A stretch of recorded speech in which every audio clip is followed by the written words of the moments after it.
Hello everyone, welcome back to the channel. Today we are going into Modern Warfare 2's beta for the second week, which works for the Xbox and PC this time. And so now I'm just going to give my thoughts and just the good, bad, and the ugly, and what I feel about the game overall. First off, we're just going to talk about the game itself and the movement and the feel of it. It is close to the Modern Warfare 2019 feel, but this feels a lot more boxy in comparison to that. I don't know how else to say it other than that. It doesn't feel as smooth as the Modern Warfare 2019 game does. That game just has a certain feel to it that, for whatever reason, Infinity Ward doesn't want to keep using.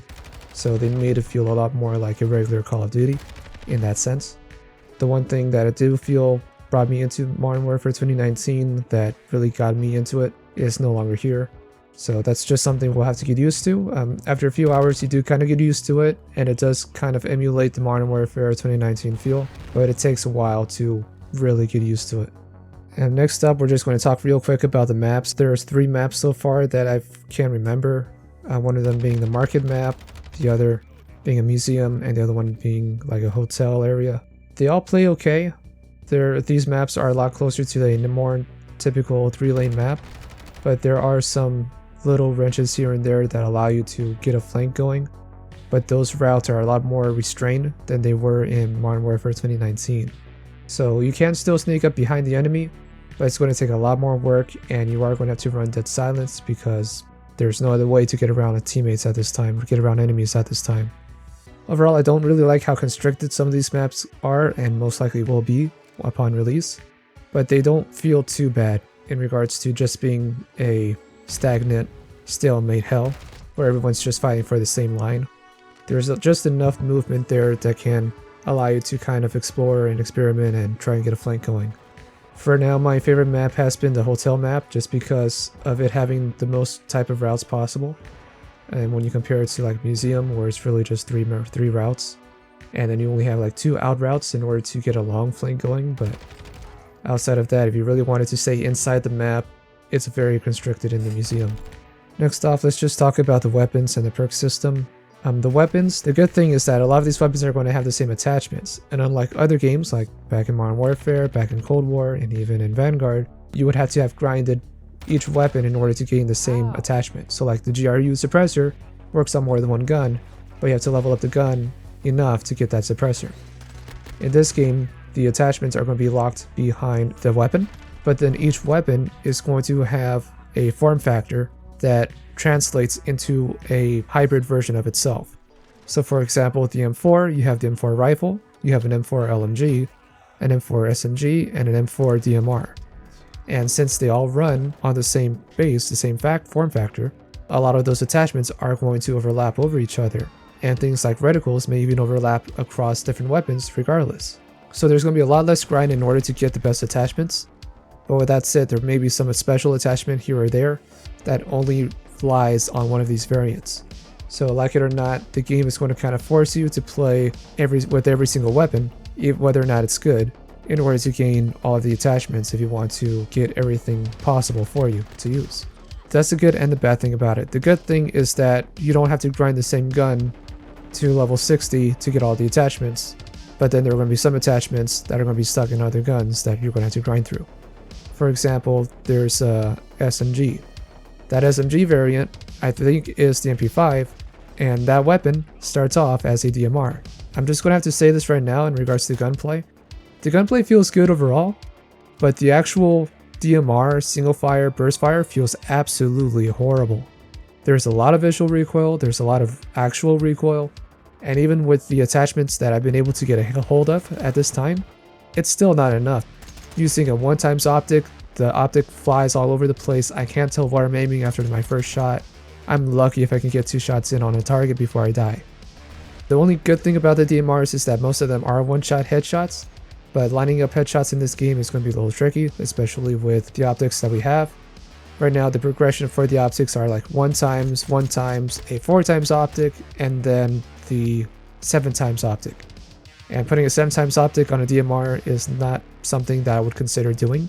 I would much rather have a 2 or 3x, but so something has to change there. The visual recoil has to be nerfed a lot, I think in every category for every weapon, because there's just too much jumping around right now for a keyboard and mouse player like myself to see what the heck is going on and being able to continue tracking the characters and the players while I'm firing. I should not have to struggle to fire a burst fire weapon. You know, they're not automatic kills. Burst fire you are going to miss because recoil. But single fire weapons that fire quick, like an M16, they can put on single fire, those should be pretty automatic in regards to being able to just fire them. Moving onwards, let's talk about the perk system. They have this like progression perk system where you get the first 2 perks for free, and then you have a 3rd and a 4th perk that you get later on in the game, and you get them by getting more kills, by playing objectives, and the more you do that, the sooner you get your perks. The problem with this is that perks like Cold-Blooded and Ghost don't actually kick in until 4 minutes or 8 minutes into the match, and by then it's just too late.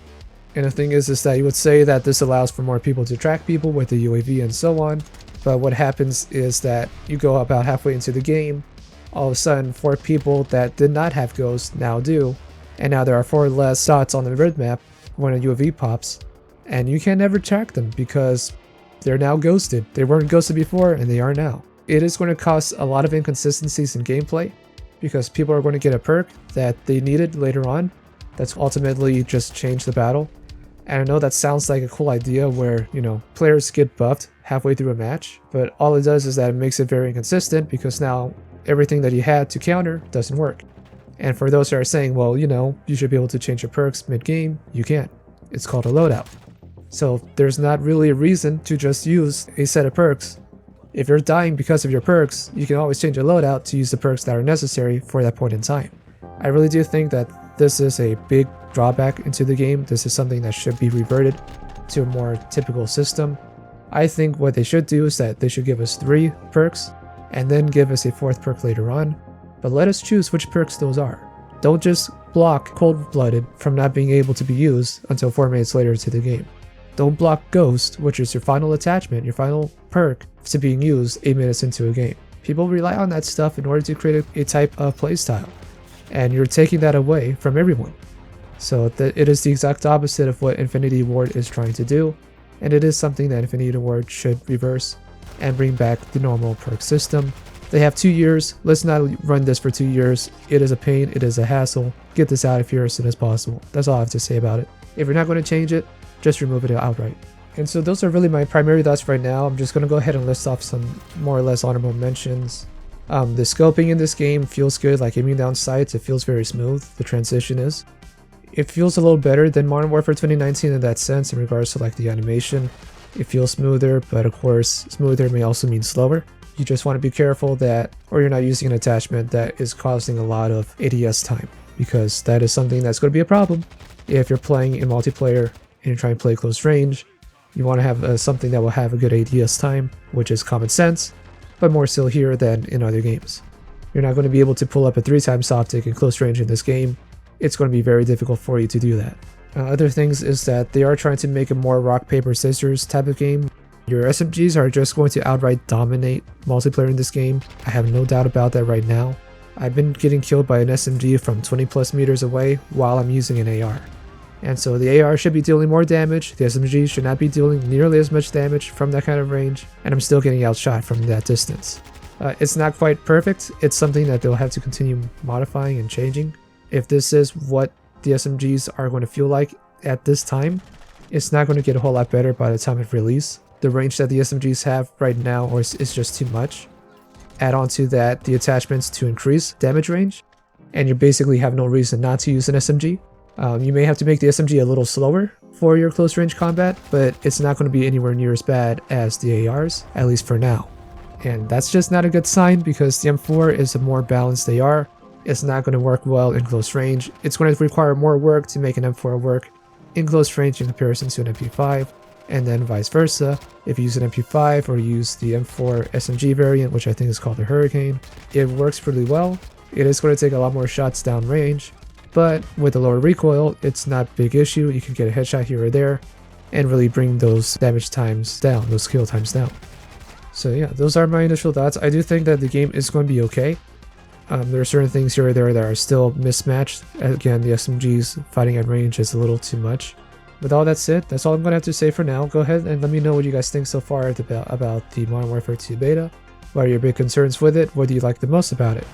And until next time, I am Mr. Rain, and I will see you then.